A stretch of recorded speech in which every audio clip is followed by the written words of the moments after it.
Chinese Premier Li Qiang will attend next week's ASEAN summit in Indonesia. And this gathering comes at a time of heightened tensions in the Asia-Pacific, especially in the Taiwan Strait and the South China Sea.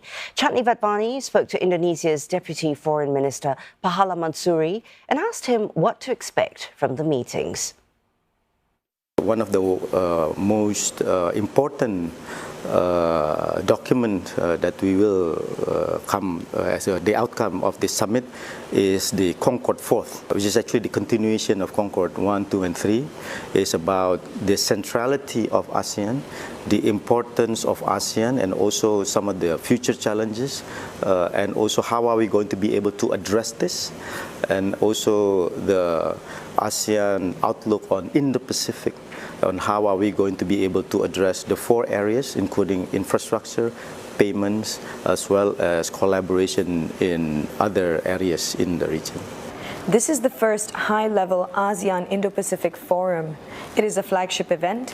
What outcomes are you targeting? Well, I think there are 4 major themes that we will actually be discussing during the forum.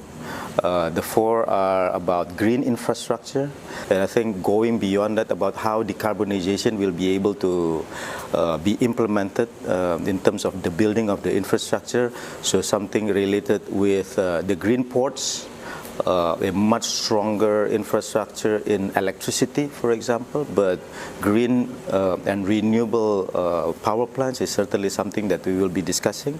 The second topic is about digitization.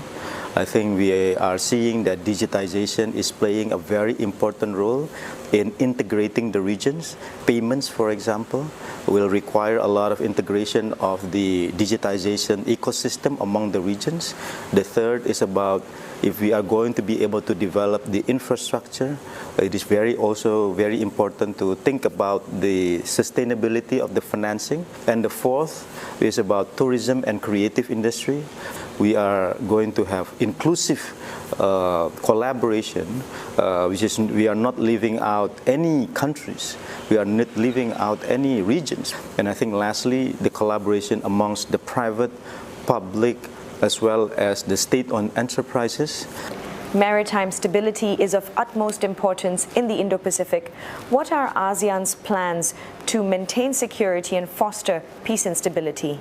So we talked before about how are we going to be able to together collaborate to develop the ports and to be able to use this to be able to enhance the global supply chain as well as a more complementary supply chain across the region. The second thing is that we would like to continue to actually make sure that people respect the various UNCLOS, for example, and be able to actually understand what it means for each one of them to respect that.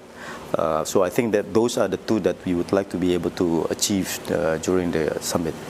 Should ASEAN consider walking away from the COC negotiation process because it has been dragging on, or should ASEAN instead focus on more effective measures, including pursuing international judicial means, such as going through the UNCLOS tribunal route?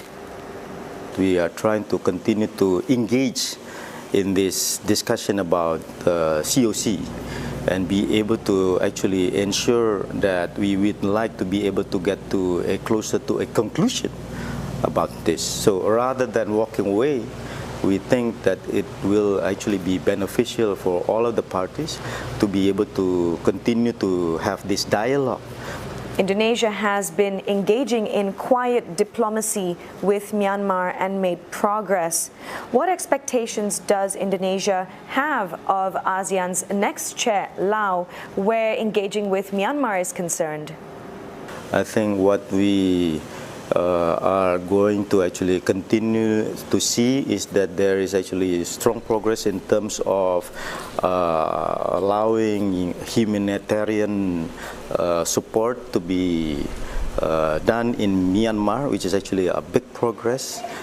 So we are actually hoping that the current approach in terms of how are we going to be able to continue to have engagement amongst the various parties and stakeholders will continue under the future leadership in ASEAN.